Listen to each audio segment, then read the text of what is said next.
Ang ginagawa ko dito, isang 5 ohms na lang or 4.7 na lang nilalagay ko dito.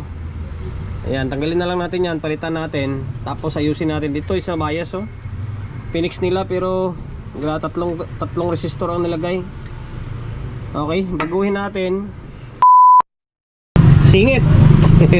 Kumbaga, kwanto, pang joker eye natin yung CE5, CE7, Ace na LX10, LX20, o pang joker natin sa barahan natin kumbaga. Ayan, Trident na CE7 galing Bulacan pa ito.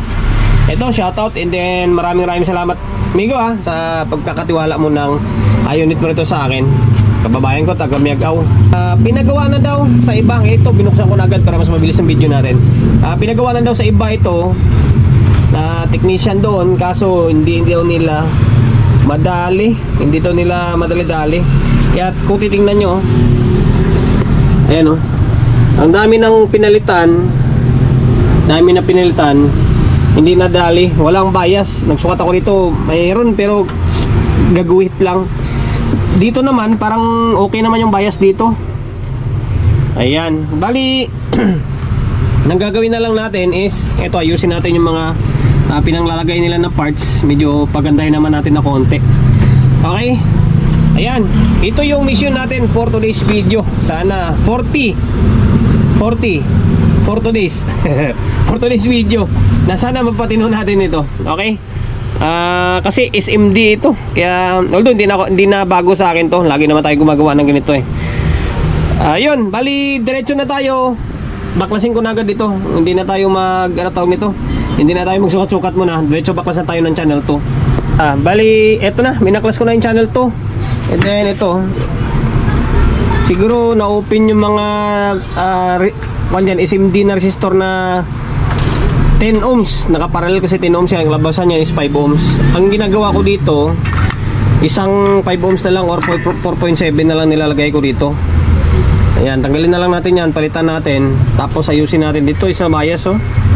Phoenix nila pero tatlong resistor ang nilagay. Okay, baguhin natin. Tapos siyempre gawa tayo ng sarili natin diskarte. 3K 2.7 ang nilagay ko dito eh. Alam ko 2.7 eh. Medyo ilang araw na rin na hindi ako nakagawa ng ilang linggo na rin hindi ako nakagawa ng CE7 eh. Okay, tapos pinaka-parallel na at pinaka-parallel dito. Saan ba ito? Pinaka-parallel na 10 ohms dito. Meron ba? Okay, ayusin ko na lang muna. Balikan ko kayo kapag na palitan ko na yung mga pyesa na nilagay nila. Medyo awkward tingnan eh. Ayusin lang natin. Ito na, day 2, pangalawang araw sa pagre-repair natin. Dito, medyo kagabi, nambot ako ng gabi. Ano oras na kami nauwi kagabi dahil ito. Ngayon napagana ko na ito.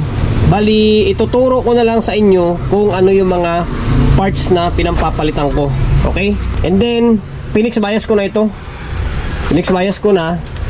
Pansinin nyo, yung ano ba tawag nito? Yung mga nakalagay dito na dalawang 10 ohms na nakaparallel, tinanggal ko na, medyo sagwa tingnan eh. Tag-isa na lang, 4.7 yan nilagay ko. Ayan, ito naman din natin binago to. Tapos yung bias na nilagay nila na tatlong pirasong resistor yata, o yan ginawa natin 1.2, tapos 1.2 and then 1.5. Bali 2.7 yung labas niyan. Kasi naka-series ako eh. Sinubukan ko lang naman yung siniris ko yung 1.5 and then 1.2. Tapos ito may bibigay ko na idea sa inyo. Kapag maka-encounter kayo ng itong sira, ganitong unit, kapag maging abnormal yung bias niya, kadalasan ang sisira dyan is yung mga mababang value. Like 150 ohms, 10 ohms. Lalo yung 10 ohms dito. Ay hindi, 33 pala, 33 ohms dito.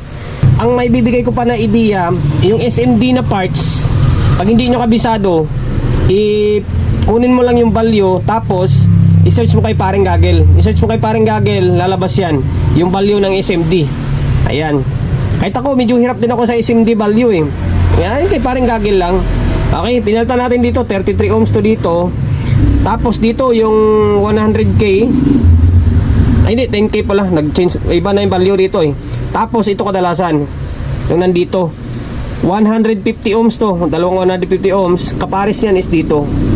Kaya kadalasan nasisira yan. 150 ohms, 470 ohms. Okay, ito 150 to, 150. Tapos dito 33 na open to, papunta siya dito sa may MGE to. Although sa may kabilang side naman buo pa. Kaya hindi siguro madali-dali nila. Hindi nila, tapos hindi nila mapanormal.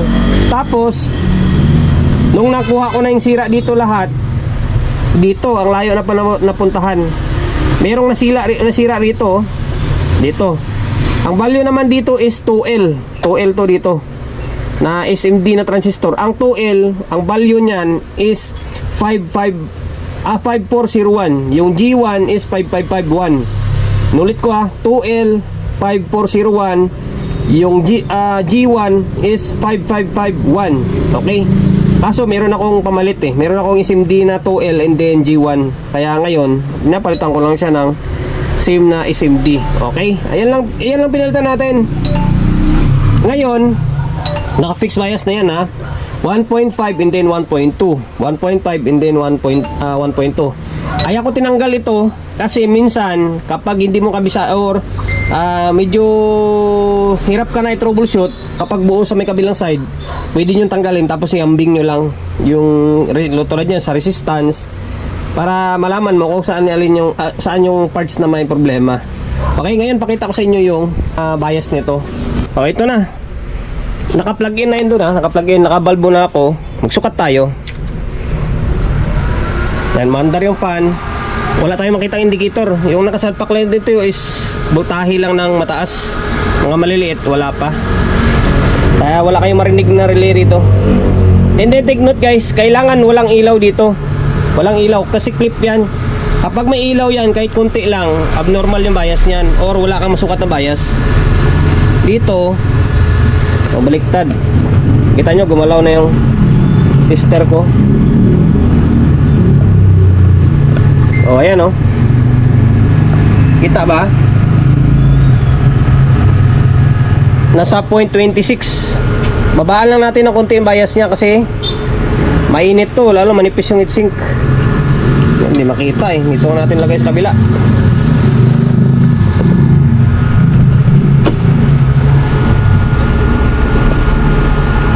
Okay, lipat natin dito para mas makita nyo.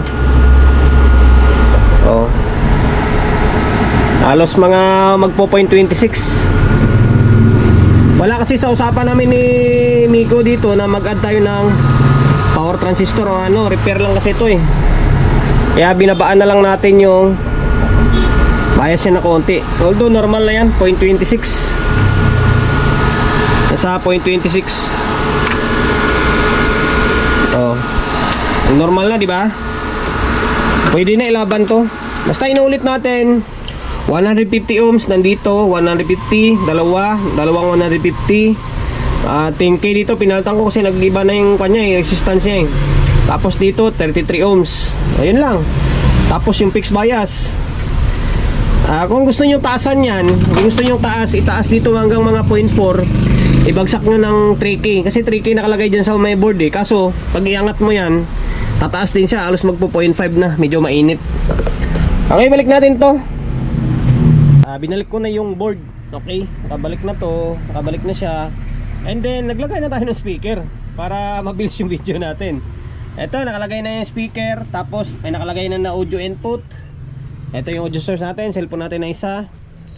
Bahala ka dyan.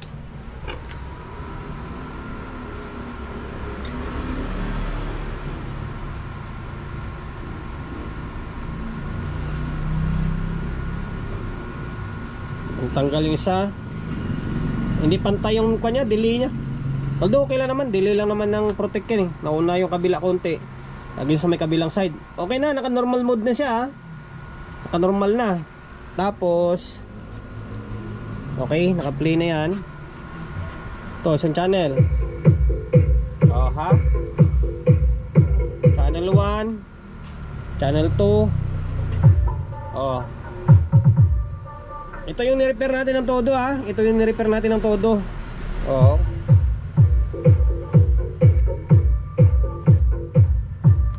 Ngayon, ito 20 natin para makompleto. Hindi pa ako nakagawa ng plug doon oh, na pang dito, para dito lang tayo magpa-plug oh. Patay ng oras eh. Yan, naka 20 na to ha.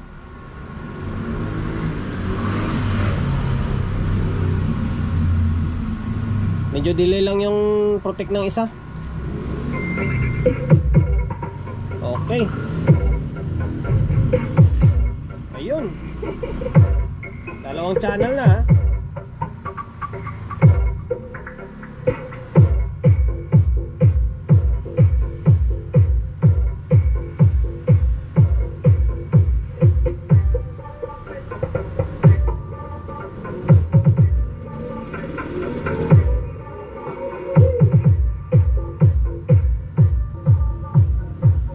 Okay, working na. Hanggang dito na lang. Sensya na kayo kung hindi ko na pinakita pag troubleshoot. Basta sinabi ko naman sa inyo or pinaliwanag ko naman sa inyo kung ano yung mga pinampalitan ko na parts, di ba? Doon pa lang ideya na yun eh. Huwag na kayo magparallel dito. Huwag na kayo magparallel ng 10 ohms. Kasi nakalagay kasi dyan, dalawang 10 ohms. Huwag na kayo magparallel. Isang piraso na ilagay nyo. Either 5 ohms or 4.7. Kahit 4.7, isang piraso lang pwede na yan. Sa base lang naman yan, pwede na yan. Tapos, yun nga, yung 150 ohms yung kadalasan nasisira dyan. Inuulit ko, search nyo na kay Paring Gagel ang value. And then, pinix bias na natin to ha. Naka-fix bias na yan, naka-fix bias na yan. Ang ginamit ko na biasing is 1.5K and then 1.2K. Ang labas niyan, 2.7K.